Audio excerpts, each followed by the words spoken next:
Halo Sumatera Utara. Selamat sore pemirsa, apa kabar Anda di sore hari ini? Kami hadir kembali menjumpai Anda dalam program Sumatera Utara hari ini, edisi Selasa 12 November 2024. Saya Muhammad Azhar Nasution. Dan saya Yuni Syalfani. Sejumlah informasi telah dirangkum tim redaksi kami untuk Anda. Dan inilah Sumatera Utara hari ini selengkapnya.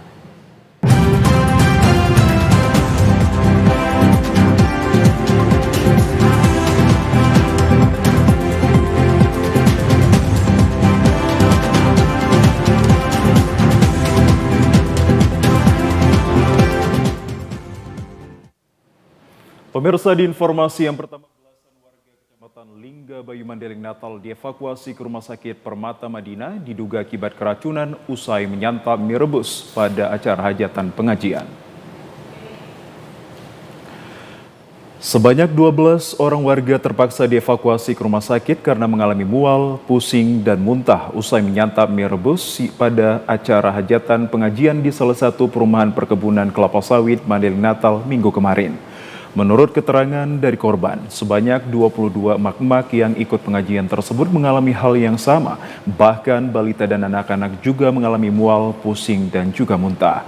Karena kondisi korban belum pulih, mereka secara bergiliran diantar ke rumah sakit, mengingat jarak tempuh antara desa ke rumah sakit membutuhkan waktu sekitar 6 jam. Katanya keracunan makanan, apapun nggak tahu. Makanan apa Ibu? Mie rebus. Itu kami kejadiannya baru malam, baru terasa. Makannya kapan? Sore, di perutnya ini melilit. Dirawat baru semalam lah dirawat, hari Minggu. Terus dirujuk ke rumah sakit ini? Minggu malam pulang, karena masih pusing-pusing, mual. Inilah dibawa kemari. Sementara itu, penanganan medis para korban diberikan melalui infus dan obat anti mual. Agar kondisi korban kembali stabil, pasien yang diberikan pengobatan pertama telah mulai membaik dan masih dilakukan rawat inap di rumah sakit. Nah, keadaan mereka datang itu mengeluhkan keluhan rata-rata mual, muntah, ada yang BAB cair atau mencret-mencret. Itu dikeluhkan orang itu setelah mereka bilang itu makanan mie di sana setelah acara di sana. Jadi keluhan mereka sekarang itu ada di sini. Nah, di sini kita sudah melakukan penanganan lebih lanjut. Kita sudah melakukan pemeriksaan. Nah, kalau dia tahap keracunan atau tidak itu nanti selanjutnya, langkah selanjutnya dari pemeriksaan lanjutan. Satuan Narkoba Polres Asahan menangkap 4 orang kurir narkoba di perairan Bagan Asahan serta menyita 18 kg sabu dan 86.500 butir pil ekstasi. Pelaku yang ditangkap AP sebagai Tekong, EA, AM, dan MY anak buah kapal, semuanya warga Kecamatan Air Joman, Kabupaten Asahan. Personel Sat Narkoba mendapat informasi ada bot nelayan membawa narkoba akan melintas dari perbatasan perairan Malaysia menuju perairan Bagan Asahan. Personel langsung melakukan penyelidikan di perairan dan menemukan kapal nelayan yang diduga membawa narkoba. Setelah dilakukan pemeriksaan di kapal tersebut ditemukan bungkus karung goni di dalam palka kapal yang isinya narkoba jenis sabu dan pil ekstasi. Setelah digeledah, personel menemukan 18 bungkus sabu dengan berat 1 kg per bungkus dan 86.500 butir pil ekstasi dalam box. Diketahui mereka diperintah oleh inisial A warga Malaysia yang saat ini sedang dilakukan pengajar para pelaku dijanjikan sejumlah uang. Mereka sudah 2 kali melakukan kegiatan seperti ini. Kali ini personel menggagalkan aksi mereka yang mau coba masuk ke perairan Asahan dengan membawa barang haram. Aksi ataupun pengangkutan narkotika jenis sabu dan ekstasi dari Malaysia menuju ke daratan Asahan. Kedahan ditemukanlah di palka kapal tersebut dengan diduga barang bukti narkotika jenis sabu sebanyak 18 kg dan ekstasi lebih banyak lagi sejumlah 86.500 butir. Di mana pengakuan dari Tekong ini atas nama saudara AP ini, mereka ini dapat upah 200 juta untuk membawa barang tersebut ke daratan Asahan. Tugas mereka berempat ini hanya sebagai pengantar dari perairan laut Malaysia Indonesia ke daratan Asahan. Akibat perbuatannya, pelaku dikenakan pasal 114 ayat 2 subsider pasal 115 ayat 2 atau pasal 112 ayat 2 Undang-Undang Nomor 35 Tahun 2009 tentang narkotika dengan ancaman pidana mati, seumur hidup dan paling singkat 20 tahun penjara. Pemirsa, unit Jatandra Satreskrim Polres Tabes Medan meringkus 4 komplotan begal. Dari 4 pelaku yang diamankan, 1 pelaku yang memiliki peranan sebagai pimpinan dari kelompok ini terpaksa ditembak mati karena melukai petugas saat akan ditangkap.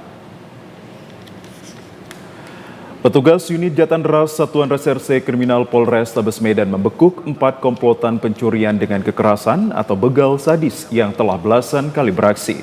Saat petugas melakukan penangkapan juga ditemukan barang bukti puluhan senjata tajam berbagai jenis. Komplotan begal ini beraksi telah belasan kali dengan target utama ibu-ibu yang mengendarai sepeda motor seorang diri di pagi hari di kawasan Deli Tua dan Pancur Batu, Deli Serdang.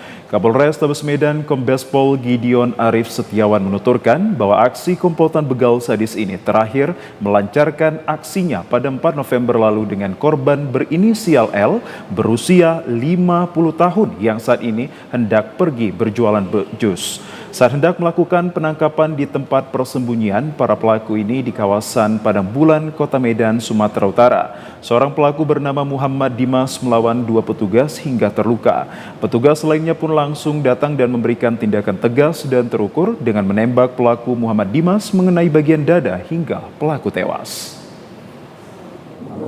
Melakukan penindakan, ada yang terluka, anggota yang terluka, ada 2 orang anggota terluka, bergumul. Kemudian pada saat melakukan tindak pidana, ada juga beberapa yang luka dari 11. Tapi yang terakhir yang ibu ini yang tanggal 4 November memang tidak mengalami luka. Tapi bagaimana rekan-rekan bisa bayangkan seorang ibu-ibu pagi hari masih gelap gulita jam 5 pagi, kemudian diserang dari belakang, dipotong oleh 4 orang pemuda menggunakan senjata tajam. Sementara 3 tersangka lainnya yakni bernama Yoga, Nugraha Akbar, dan Rifki Pratama dijerat dengan pasal 365 KUHP terkait pencurian dengan kekerasan dan terancam hukuman di atas 5 tahun penjara. Ya pemirsa, kami akan segera kembali usai jeda pariwara berikut ini. Informasi Cakar akan hadir usai jeda pariwara berikut ini. Tetaplah bersama kami.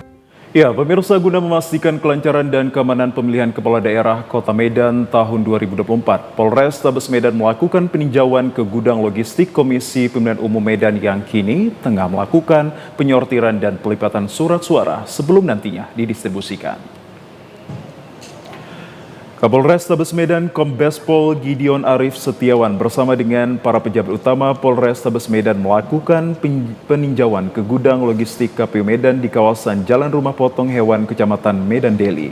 Peninjauan ini dilakukan guna memastikan kelancaran serta keamanan para petugas KPU Medan yang kini tengah melakukan kegiatan penyortiran dan pelipatan surat suara sebelum nantinya akan didistribusikan ke masing-masing kelurahan untuk Pilkada Medan 2024.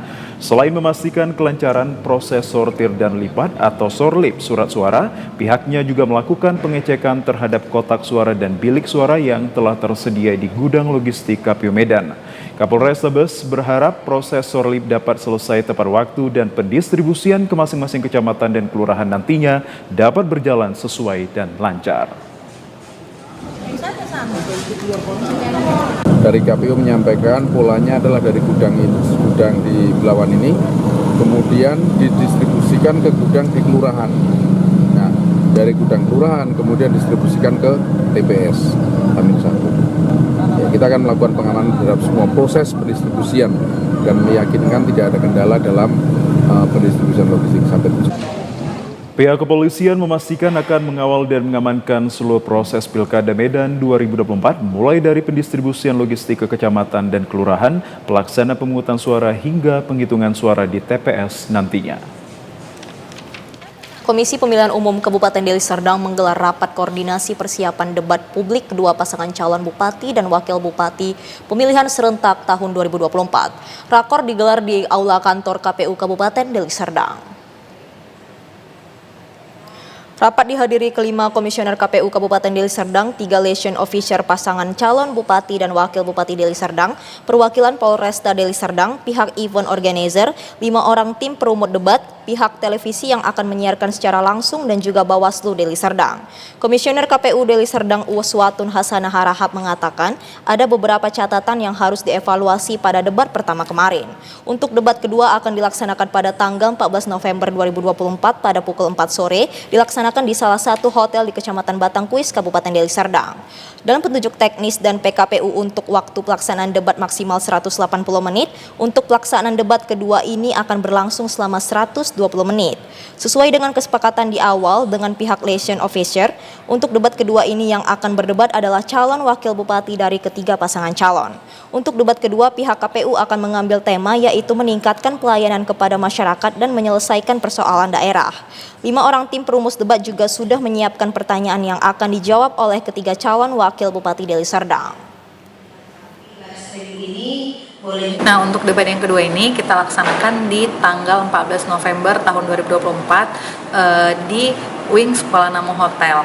Nah, awalnya kan kita sepakati itu di pukul 20. Nah, berdasarkan rapat koordinasi tadi kita mengambil kesimpulan atas beberapa saran dari dari pihak Kapolres, kemudian saran dari teman-teman yang lain dilaksanakan pukul 16 WIB. Sementara itu pemirsa, di Kota Binjai, Komisi Pemilihan Umum Kota Binjai menggelar debat kandidat perdana calon wali kota Binjai pada Pilkada serentak 2024. Debat ini diikuti oleh 4 pasangan calon wali kota Binjai. Komisi Pemilihan Umum KPU Kota Binjai menggelar debat kandidat calon wali kota Binjai pada Pilkada serentak 2024 yang digelar di Hotel Santika Diandra Medan. Debat yang disiarkan langsung oleh TVRI Stasiun Sumatera Utara ini diikuti oleh 4 pasangan calon wali kota Binjai yang bertarung pada Pilkada 2024. Keempat pasangan calon wali kota Binjai tersebut nomor urut 1 Tengku Rizky Alu Syahbana dan Aulia Hardi. Pasangan nomor urut 2 Zainuddin Purba dan Hendro Susanto. Pasangan nomor urut 3 Donald Anzar Simajuntak dan Andri Alfisah. Sedangkan nomor urut 4 Amir Hamzah dan Hasanul Jihadi. Keempat pasangan calon wali kota Binjai memaparkan visi dan misi masing-masing di hadapan para panelis dan ratusan warga yang hadir dalam debat tersebut. Adapun para panelis dalam debat kandidat antara lain Agus Syah Damanik, Syafri Eliansyah, Fazar Haifi Rizki, Zulkarnain Nasution, dan Hairul Rizki. Debat kandidat ini berlangsung tertib dan lancar meskipun sempat diwarnai adu sorak oleh masing-masing pendukung di depan ruang debat. PAD yang begitu besar. Kabupaten Tapanuli Tengah meminta KPU untuk melakukan mitigasi kericuhan pasca terjadinya keributan antar pendukung paslon pada debat publik Pilkada Tapanuli Tengah beberapa hari lalu. Hal tersebut langsung disampaikan pejabat Bupati Tapanuli Tengah Sugeng Rianta usai menggelar rapat koordinasi Forkopimda Tapanuli Tengah bersama KPU Tapanuli Tengah. Forkopimda Tapanuli Tengah kericuhan antar pendukung kedua paslon yang bertarung di Pilkada Tapanuli sewaktu mengikuti debat publik tersebut dapat mengancam kekondusifan di tengah-tengah masyarakat. Untuk itu pihak Komisi Pemilihan Umum Kabupaten Tapanuli Tengah disarankan agar melakukan mitigasi kericuhan bertujuan untuk meminimalisir kembali terjadinya keributan dan kelancaran debat. Tidak hanya itu, bahkan KPU Tapanuli Tengah selaku penyelenggara pilkada juga disarankan agar mempertimbangkan kembali lokasi debat publik kedua yang dianggap dapat mencegah terjadinya kericuhan. KPU untuk melakukan mitigasi resiko dan menyusun manajemen pengelolaan tata kelola debat kedua ini lebih baik. Bagaimana teknisnya? Itu menjadi kewenangan KPU, karena itu kewenangan KPU mutlak. Apakah akan dilaksanakan di luar kota atau di dalam kota dengan mitigasi resiko, peningkatan keamanan. Pemirsa, seribuan massa yang tergabung dalam Aliansi Masyarakat Adat Tapanuli Selatan unjuk rasa di depan kantor Bupati Kabupaten Tapsel. Unjuk rasa ini dilakukan karena beredarnya video sejumlah camat dan kepala desa yang menyatakan sikap mendukung salah satu paslon bupati. Masa yang menduduki kantor Bupati Tapsel ini menuntut netralitas PJ Bupati dan seluruh ASN pada Pilkada 2024. Mereka membentangkan spanduk yang bertuliskan tolak begal demokrasi di Bumi Dalian Natolu dan jangan rusak pesta demokrasi. Dalam orasinya, masa aksi meminta PJ Bupati Tapsel Rashid Asyaf Dongoran menjumpai langsung masa untuk menjelaskan terkait video viral oknum camat dan beberapa kepala desa di wilayah Sayur Matinggi yang mendukung salah satu paslon. Masa berharap demokrasi tidak dinodai dengan pihak ASN kepada salah satu ASN pasangan calon tertentu dalam pilkada. Dalam tuntutannya, masa meminta ASN menjaga netralitas dan integritasnya, tidak menggunakan jabatan publik untuk kepentingan politik. Masa aksi juga menghimbau pengawas pemilu harus menindak tegas ASN melanggar peraturan yang telah ditetapkan. Ya pemirsa, kami akan segera kembali dengan sejumlah informasi lainnya. Tetaplah bersama kami akan segera kembali untuk Anda.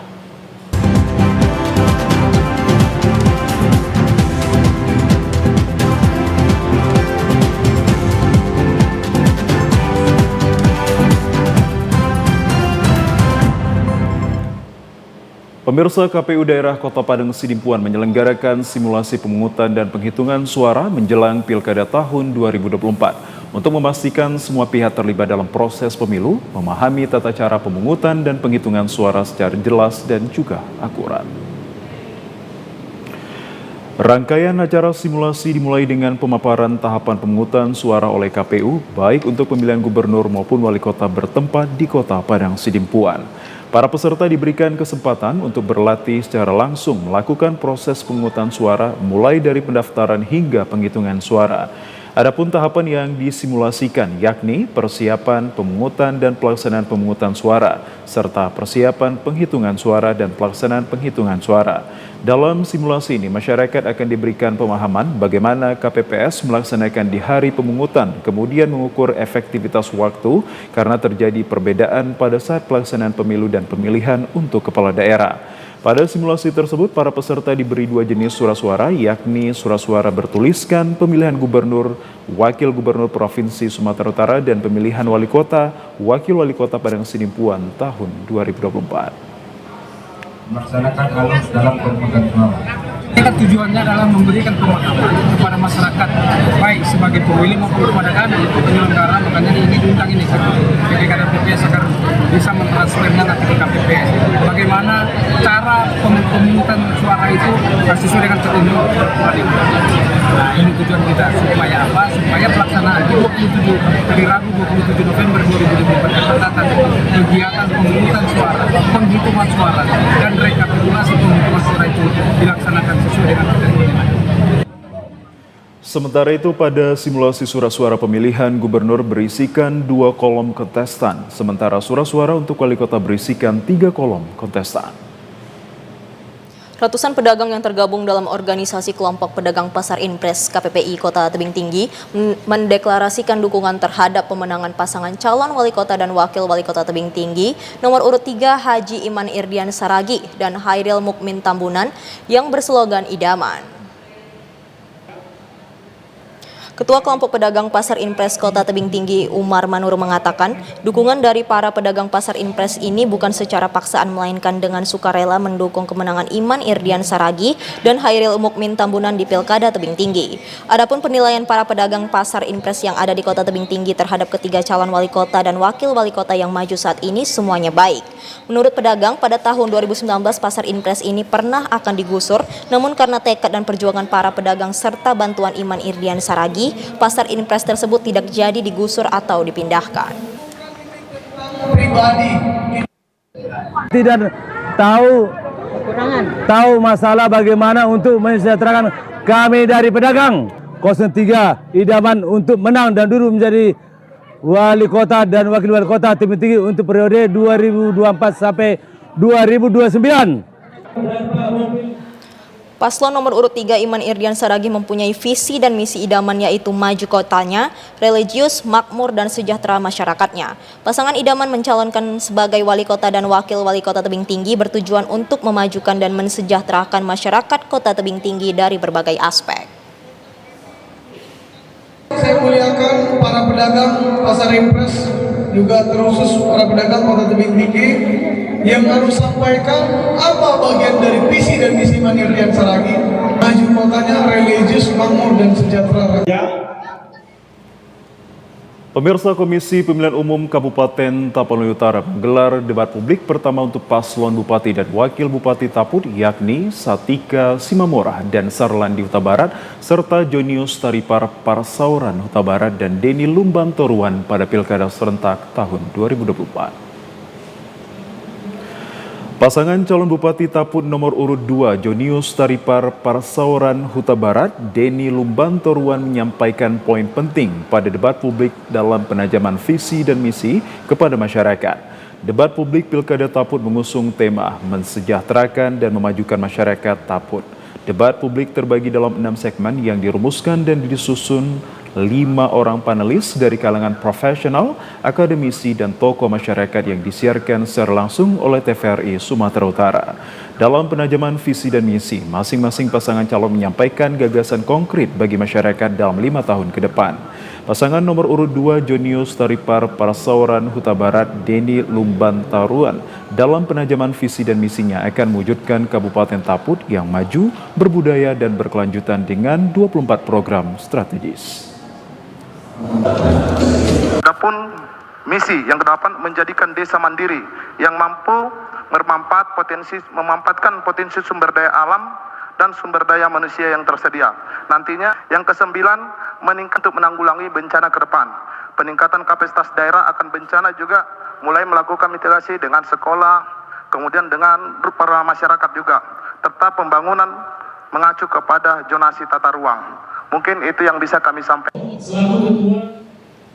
Komisi Pemilihan Umum Serdang Bedagai saat ini telah rampung melakukan pelipatan surat suara pemilihan gubernur dan wakil gubernur serta bupati dan wakil bupati selama 7 hari berlangsung dengan temuan 63 surat suara rusak dan 3.680 surat suara yang lebih dari kebutuhan. Hal tersebut disampaikan Agus Limatondang melalui Kalsubag Logistik McDonald di gudang KPU Desa Pematang Guntung, Kecamatan Teluk Mengkudu, Serdang Bedagai. Proses pelipatan surat suara saat ini telah rampung, di mana untuk pelipatan surat suara bupati dan wakil bupati membutuhkan waktu selama 3 hari dengan ketentuan hari pertama sebanyak 180.531 surat suara berhasil dilipat dan ditemukan 3 surat suara rusak. Hari kedua 180.406 surat suara dan ditemukan surat suara rusak sebanyak 4. Hari ketiga 136.236 surat suara dan nihil surat suara rusak. Maka total surat suara yang dilipat 497.173 surat suara dan 7 surat suara rusak. Sedangkan pelipatan surat suara pemilihan gubernur dan wakil berlangsung selama 4 hari dengan ketentuan hari pertama 42.554 surat suara, hari kedua 181.135 surat suara dengan temuan surat rusak 34 buah. Hari ketiga 216.537 surat rusak 20, hari keempat 58.991 surat suara dengan temuan surat suara rusak 2 buah. Maka total surat suara yang berhasil dilipat 499.217 surat suara dan temuan 56 surat suara rusak. Max menambahkan jumlah tersebut merupakan hasil sortir lipat dan jika dilakukan pengepakan lagi, maka jumlah tersebut akan berubah sesuai dengan kebutuhan yang ada. Dari Serdang Bedagai kita menuju ke Kabupaten Mandailing Natal. Pemirsa, KPUD Mandailing Natal melibatkan warga setempat yang sudah mahir melakukan sortir dan lipat surat suara pemilihan kepala daerah dan pemilihan gubernur Sumatera Utara agar selesai tepat waktu.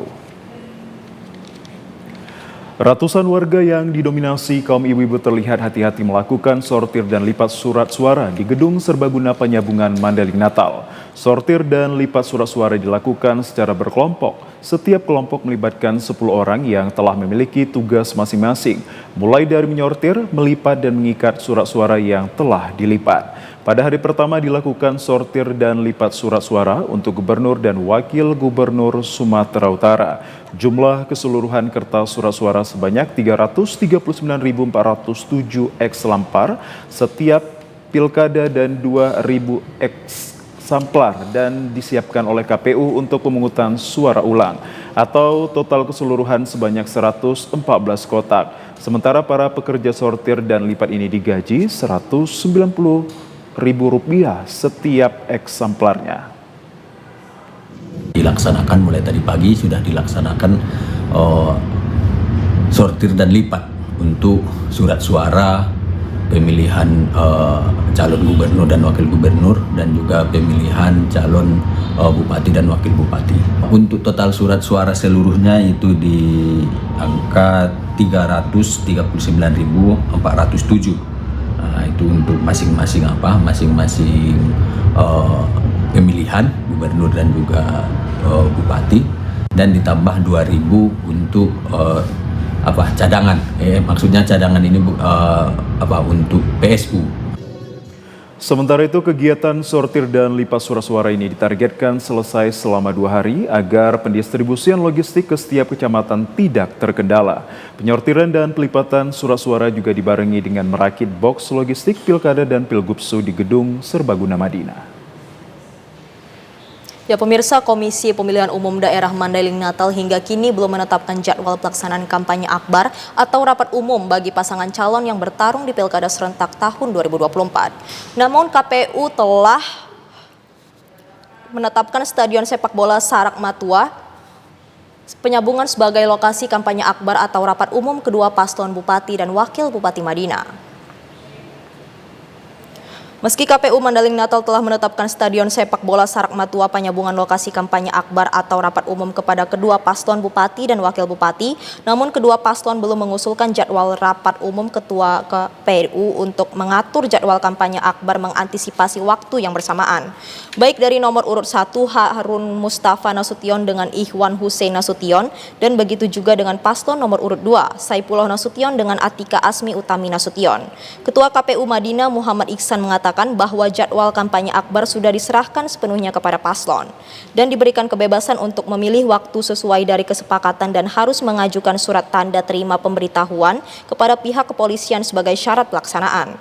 Hal ini berlaku sejak dimulainya tahap kampanye pada tanggal 25 Oktober sampai 23 November mendatang. Kampanye akbar ini hanya dapat dilaksanakan 1 kali setiap paslon dan di jadwal yang berbeda untuk mengantisipasi terjadinya kerumunan besar dan mudah mengawasi agar kegiatan berjalan tertib. Kapan mereka mau melaksanakan kampanye akbar itu dapat dilaksanakan oleh masing-masing calon di kabupaten kota itu 1 kali.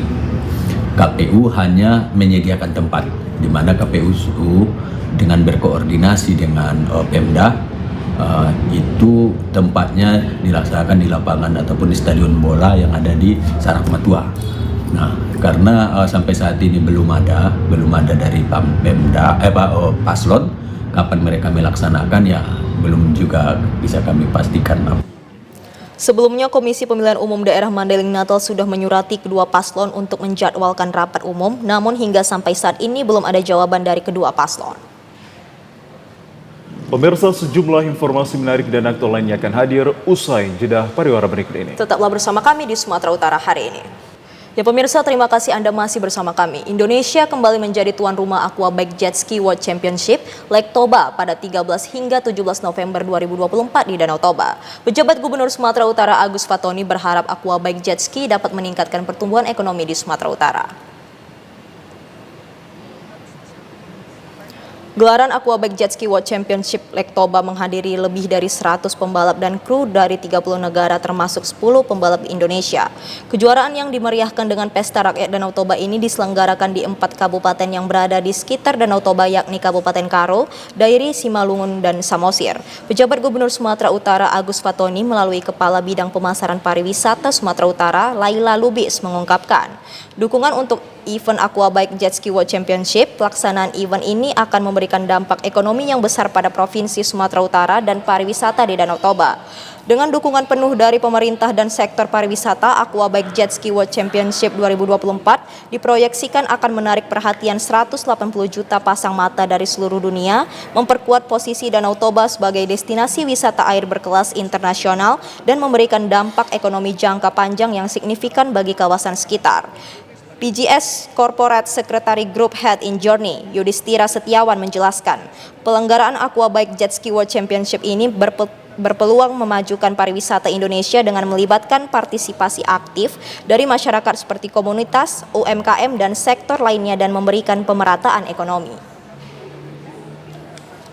impact sosial dan ekonomi yang dapat dirasakan langsung oleh masyarakat. Maka sosial ekonomi impact yang positif bagi masyarakat di sekitar dan itulah nanti harapannya kehadiran Injurni sebagai BUMN dapat dirasakan oleh masyarakat dengan adanya efek atau impact sosial dan ekonomi yang dapat dirasakan langsung oleh masyarakat. Maka sosial ekonomi impact yang positif bagi masyarakat. Pemirsa, kami ajak Anda ke informasi lainnya. Pemerintah Provinsi Sumatera Utara mendukung kegiatan generasi muda mahasiswa mensejahterakan masyarakat dan membangun Sumatera Utara. Penjabat Gubernur Sumatera Utara Agus Fatoni menyatakan bahwa generasi muda mahasiswa memiliki peranan penting dalam pembangunan. Penjabat Gubernur Sumatera Utara Agus Fatoni menghadiri rapat pimpinan daerah Gerakan Mahasiswa Nasional Indonesia Sumatera Utara tahun 2024 di Medan kemarin.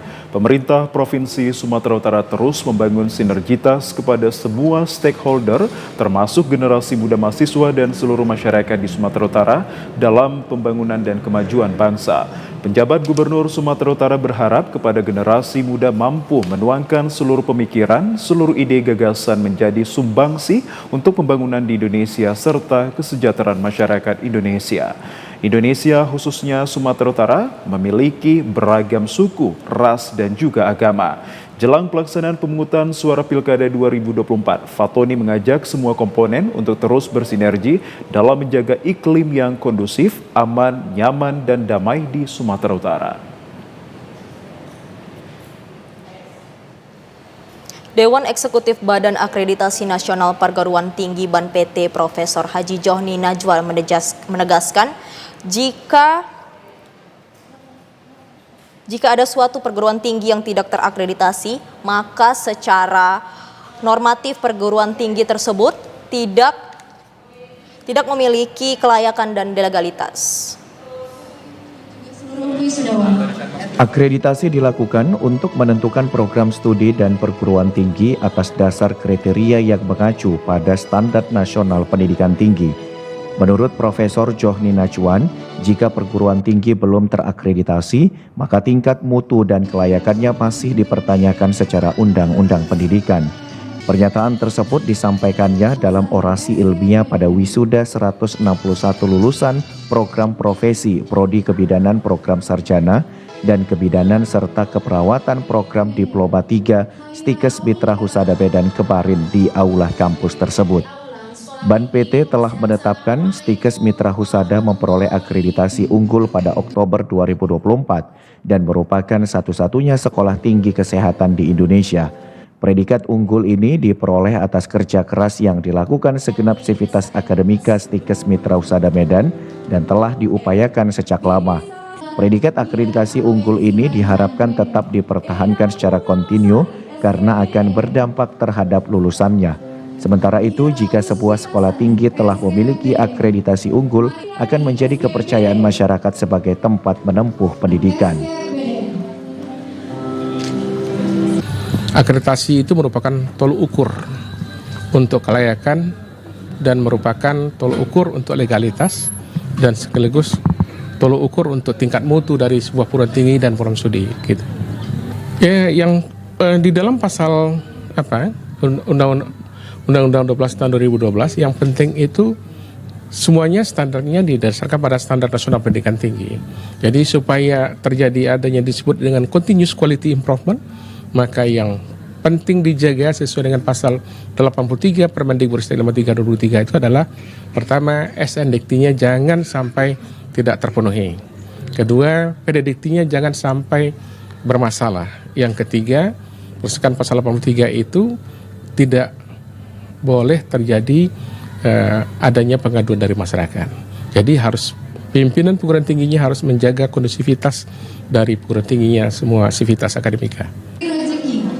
Ketua Stikes Mitra Husada Medan, Dr. Siti Nurmawan Sinaga menyampaikan, Stikes Mitra Husada siap bersaing secara internal dan nasional dengan memenuhi beberapa standar minimal yang sudah ditetapkan oleh BANPT. Dikatakan sebagai lembaga perguruan tinggi harus ada statuta termasuk senat perguruan tinggi dan berkomitmen dalam menjalankan visi misi perguruan tinggi. Saat ini untuk menampung lulusan Stikes Mitra Husada Medan telah melakukan kerjasama dengan berbagai perusahaan baik di dalam maupun luar negeri. Kalau kita membuka satu program studi, kita harus punya milestone dari Stikes Mitra Husada Medan, yang mana kalau milestone dari perguruan tinggi itu adalah kita akan berdaya saing secara internal nasional menuju Asia tahun 2030. Jadi dalam setiap 5 tahun ada namanya Renstra, rencana strategik. Dari Renstra itu sudah ditetapkan standar-standar apa yang harus kita penuhi, minimal standar perguruan tinggi yang telah ditetapkan oleh SNDikti dan juga minimal yang sudah distandarkan oleh Ban PT dan juga lam-lam yang lain. Maka untuk itu kita sebagai perguruan tinggi harus ada namanya statuta. Dari statuta itulah dibagi 3 kegiatan nanti di dalamnya, termasuk di dari Senat Perguruan Tinggi, juga pengelola dan juga badan penyelenggara. Untuk itulah komitmen yang harus dipenuhi dan juga konsekuensinya di dalam setiap menjalankan visi dan misi yang telah ditetapkan di Stikes Mitra Husada Medan. Pada kesempatan tersebut diserahkan piagam The Best Technopreneur kepada 21 wisudawan yang sudah memiliki praktek mandiri bidan, rumah sakit, dan wirausaha lainnya. Pemirsa, permasalahan stunting menjadi penghambat terbesar dalam menyiapkan sumber daya manusia yang berkualitas karena tidak hanya merugikan dari segi kesehatan, tapi juga dari sisi produktivitas dan ekonomi. Hal tersebut disampaikan Kepala Dinas Pengendalian Penduduk dan Keluarga Berencana Kabupaten Toba, Juliwan Hutapea, saat memberikan kata sambutan kegiatan Rapat Koordinasi Tim Percepatan Penurunan Stunting yang berlangsung di Gedung Pertemuan Lagu Boti, Kabupaten Toba baru-baru ini. Dalam jangka pendek, stunting menyebabkan perkembangan otak anak tidak berkembang secara optimal, sehingga akan mempengaruhi kemampuan kognitif anak akan lebih rendah, dan dalam jangka panjang akan menyebabkan rendahnya produktivitas dan menghambat pertumbuhan ekonomi. Dikatakan keluarga beresiko stunting adalah keluarga yang memiliki resiko akan melahirkan kasus stunting yang baru, yakni keluarga yang mempunyai ibu hamil, ibu pasca persalinan, baduta, balita, dan calon pengantin. Pentingnya pendekatan intervensi gizi terintegrasi melalui intervensi gizi spesifik dan sensitif untuk pemenuhan gizi ibu hamil sampai bayi berusia 23 bulan. Dari hasil pertemuan kita sekarang, karena di bulan Juni kemarin kita sudah melaksanakan intervensi serentak pengembangan di seluruh posyandu di Kabupaten Toba. Jadi hasil rapat ini adalah tindak lanjut kita bagaimana seluruh TPPS yang ada di kabupaten dan itu juga di kecamatan dan desa untuk melaksanakan percepatan penurunan stunting dari hasil evaluasi penimbangan serentak dari bulan Juni yang kemarin. Sementara itu, intervensi sensitif adalah intervensi yang secara tidak langsung mempengaruhi kejadian stunting, misalnya perbaikan pola asuh, pemberian bantuan sosial, penyediaan saran air bersih, dan jamban yang sehat. Sedangkan pendekatan multisektor dan multi pihak adalah mengkolaborasikan pelayanan intervensi spesifik dan sensitif melalui berbagai perangkat daerah dan stakeholder terkait. Selain itu juga dilakukan pendekatan berbasis yang diberikan oleh perangkat desa maupun daerah dan stakeholder terkait dapat menjangkau seluruh keluarga yang beresiko melahirkan anak stunting. Limbah dapur yang setiap hari dihasilkan oleh kehidupan rumah tangga dalam kegiatan memasak, jika dibiarkan terus-menerus akan memicu pertumbuhan mikroorganisme penyebab penyakit. Hal tersebut dikatakan oleh Hetty Diah Kartini, seorang penggiat olahan sampah organik dalam acara Dharma Wanita di LPP TVRI sebagai narasumber dari TVRI Stasiun Yogyakarta yang diikuti oleh Ketua dan anggota DWP seluruh Indonesia hari ini di Medan. Dikatakan timbunan sampah di Indonesia pada tahun 2023 sebesar 69,9 juta ton. Berdasarkan komposisi sampah yang ada di Indonesia, didominasi oleh sampah sisa makanan sebesar 41,60% dan sampah plastik sebesar 18,71%. Dalam paparannya, Hetty mengatakan salah satu solusi menyelesaikan limbah sampah organik dengan merubahnya menjadi pupuk organik cair. Menurutnya, pupuk organik cair ini lebih mudah diserap tanaman dan membuat tanaman menjadi subur serta menghasilkan. Hetty menyampaikan dan mempraktekkan pembuatan pupuk organik cair di hadapan Ketua DWP dan anggota seluruh Indonesia. Turut hadir Ketua Dharma Wanita Pusat Desi Brotoseno, pengurus dan anggota DWP Pusat dan Daerah.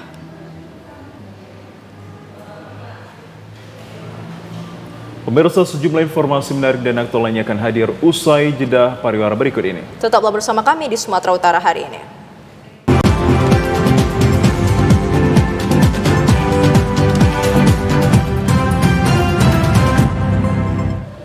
Pemirsa, Anda kembali bersama kami. Dinas Kesehatan Pemerintah Kabupaten Asahan memberikan penjelasan terkait alasan tidak dipinjamkannya mobil ambulan mobil ambulan puskesmas kepada warga yang akan membawa pasien kritis ke rumah sakit sehingga akhirnya meninggal dunia. Penjelasan disampaikan oleh Kepala Bidang Pelayanan Kesehatan Dinas Kesehatan Pemerintah Kabupaten Asahan, Afnel, yang menyatakan jika yang dilakukan bidan di Puskesmas Huta Padang, Kecamatan Bandar Pasir Mandogi Asahan sudah sesuai dengan prosedur. Menurut Afnel, penggunaan mobil ambulan harus didampingi tenaga medis sementara saat kejadian malam hari sehingga tidak ada sopir mobil ambulan maupun tenaga medis yang bisa mendampingi pasien. Karena Puskesmas Huta Padang merupakan puskesmas rawat jalan dan tidak buka 24 jam. Sebelumnya diberitakan seorang korban kecelakaan lalu lintas meninggal dunia saat dalam perjalanan ke rumah sakit.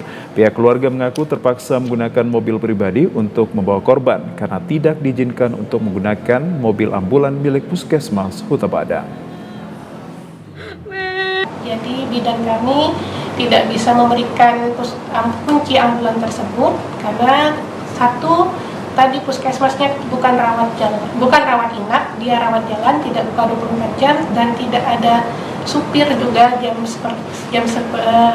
segitu, ya. Jadi dan tadi juga tidak ada tenaga kesehatan yang mendampingi menuju puskesmas. Hujan deras yang melanda Kota Medan mengakibatkan jalan dan pasar tradisional kawasan Pasar Lama Pekong, Kelurahan Pekan Labuhan, Kecamatan Medan Labuhan, Kota Medan kebanjiran. Warga dan pedagang mengaku terganggu sebab banjir membuat kendaraan warga mogok dan banyak pedagang yang tidak laku. Banjir setinggi lutut orang dewasa menggenangi kawasan Pasar Lama Pekong, Kelurahan Pekan Labuhan, Kecamatan Medan Labuhan, Kota Medan. Banjir yang disebabkan hujan deras yang melanda Kota Medan pada Senin malam hingga Selasa pagi juga merendam Pasar Pekong yang membuat sepeda motor para ibu rumah tangga yang hendak berbelanja mogok. Farida Hanum, salah seorang warga, mengatakan banjir disebabkan karena adanya parit yang tersumbat dan tidak memadai sehingga banjir tak terhindarkan. Kalau belanja banjir gini gimana? Terganggu nggak? Terganggu lah kalau ada banjir. Dulu mana terganggu. Sering nggak banjir gini, Mi? Baru inilah. Arah ini betul lah. Dibuat ke paret jalannya. Ini nggak ada paret nih. Udah banyak airnya. Sementara itu, Ramlan, seorang pedagang ikan, mengaku pembeli berkurang hingga 50% dan jualan para pedagang hingga siang hari banyak yang belum laku akibat banjir.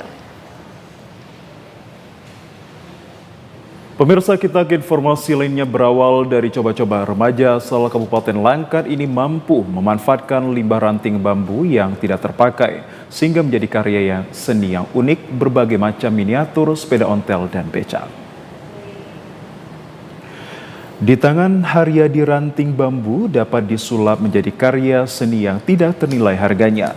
Di rumahnya di Desa Baja Kuning, Kecamatan Tanjung Pura, Kabupaten Langkat yang sangat sederhana, Haryadi menggunakan pisau karter, mampu membuat berbagai macam karya seni miniatur sepeda ontel dan becak.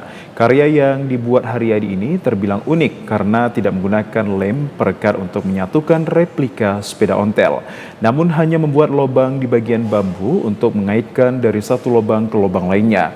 Remaja yang hanya lulusan SMP ini mampu menyiapkan 3 atau 4 miniatur sepeda ontel setiap harinya, tergantung pemesanan dan tingkat kesulitannya. Awalnya Haryadi mampu dan juga memiliki ide seperti ini dari beberapa bulan lalu. Akibat cuaca buruk yang membuatnya tidak dapat melaut, dari situlah ide kreatif ini dituangkannya dengan melihat banyak ranting bambu yang tidak terpakai di sekitaran rumah. Dia pun mencoba bakat tersebut dan karya miniatur yang diciptakan diantaranya sepeda sambung, sepeda goyang, sepeda ontel, bahkan becak. Rencananya Haryadi akan membuat replika pesawat mobil dan sepeda motor gede. Haryadi, pengrajin miniatur, mengatakan sudah sejak 3 bulan lalu membuat miniatur dan bahannya berada di belakang rumah. Biasanya miniatur yang dibuat dari bandrol dengan harga Rp150.000. Bahannya pun berada di belakang rumah, Bang. Dari apa, Bang? Dari ranting bambu, Bang. Ini harganya per unit saya edarkan 150. Setelah terpikir seperti ini Bang, karena saya pun kerjanya kadang pergi, kadang tidak, kerja pun dengan cuaca Bang. Jadi saya berpikir daripada saya duduk tak kemana-mana Bang, pergi tak kemana-mana, nggak jelas, lebih baik saya membuat seperti ini Bang. Nah, jadilah seperti sepeda-sepeda ini. Dari hasil tangan terampilnya, sudah banyak karya seni yang dijual dan dipesan oleh warga setempat. Bahkan sempat dipamerkan pada ajang inovasi desa di Kabupaten Langkat. Puluhan anak-anak di bawah pengawasan orang tua memanfaatkan ruang laut sebagai media bagi pertumbuhan gerakan motorik untuk kesehatan. Terdapat sejumlah kawasan pantai di kota Gunung Sitoli berpotensi menjadi objek wisata yang dapat dikunjungi masyarakat di alam penuh panorama. Salah satunya pantai kawasan Desa Sipalate Ulu yang merupakan bahagian tambatan perahu nelayan. Namun bila kondisi cuaca maritim membaik seperti ini, kerap dikunjungi anak-anak dan orang tua untuk berenang. Di hari libur, puluhan anak mendatangi lokasi untuk berenang sekaligus melatih kekuatan motorik. Anak-anak yang diawasi langsung oleh orang tua mengaku senang memanfaatkan ruang laut pada bagian tepian karena kedua sisi kini telah dipasangi pemecah ombak sehingga air laut tetap tenang dan ramah lingkungan. Anak-anak pun menaati batasan tertentu dan tidak berenang ke tengah laut. Anak-anak di sini saat datang hari libur, jadi kami senang bermain di sini. Dan juga hangat. Hangat juga ya. Ya, penting untuk kesehatan ini ya. Pemerintah desa setempat melakukan inovasi terbaru dengan membangun kawasan tersebut sebagai wahana permainan dan kolam renang melalui program dan kebijakan pembangunan dalam anggaran pendapatan dan belanja desa. Pemirsa, berikut informasi perakiraan cuaca di sejumlah daerah di Sumatera Utara dari Badan Meteorologi, Klimatologi, dan Geofisika wilayah 1 Medan berlaku esok Rabu 13 November 2024. Halo Sobat BMKG, kembali bersama saya Enda Paramita, Prakirawan BBMKG Wilayah 1 yang akan menyampaikan info perakiraan cuaca dan hotspot Provinsi Sumatera Utara untuk Rabu 13 November 2024. Pada pagi hari diperkirakan berawan dan berpotensi hujan ringan di wilayah Nias Utara. Untuk siang dan sore hari berpotensi hujan dengan intensitas ringan hingga lebat di seluruh wilayah Sumatera Utara, di mana hujan lebat berpotensi terjadi di wilayah Humbangan Sundutan, Pakpak Barat, dan Samosir. Untuk malam hari diperkirakan berawan dan berpotensi hujan ringan hingga lebat di wilayah Sumatera Utara, di mana hujan lebat berpotensi terjadi di wilayah Humbangan Sundutan, Karo, Padang Sidempuan, Padang Lawas Utara, Samosir, Tapanuli Utara, dan Toba. Untuk dini hari diperkirakan berawan dan berpotensi hujan ringan di wilayah Sumatera Utara, di mana hujan ringan berpotensi terjadi di wilayah Asahan, Batubara, Humbang Hasundutan, Gunung Sitoli, Sibolga, Tanjung Balai, Labuhan Batu, Labuhan Batu Selatan, Labuhan Batu Utara, Mandeling Natal, Nias, Nias Barat, Nias Selatan, Nias Utara, Padang Lawas Utara, Tapanuli Selatan, Tapanuli Tengah, dan Tapanuli Utara, di mana suhu udara berkisar antara 14 hingga 33 derajat Celcius dengan kelembapan udara 75 hingga 99%. Angin bertiup dari arah barat laut hingga tenggara dengan kecepatan 3 hingga 12 km per jam.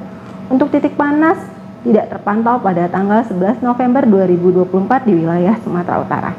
Kepada masyarakat dihimbau untuk tetap waspada terjadinya hujan sedang hingga lebat di wilayah lereng barat, pegunungan, dan pantai barat Sumatera Utara yang dapat berpotensi terjadinya bencana hidrometeorologi seperti banjir dan longsor. Demikian perakiraan yang dapat saya sampaikan. Semoga bermanfaat dan terima kasih. Ya, pemirsa, informasi dari BMKG tadi sekaligus menutup perjumpaan kita dalam program Sumatera Utara hari ini. Kami ucapkan terima kasih atas kebersamaan dan juga perhatian Anda. Saya Muhammad Azrul Nasution. Dan saya Yunis Syalfani pamit undur diri. Terima kasih atas kebersamaan Anda. TVRI, Media Pemersatu Bangsa. Sampai jumpa.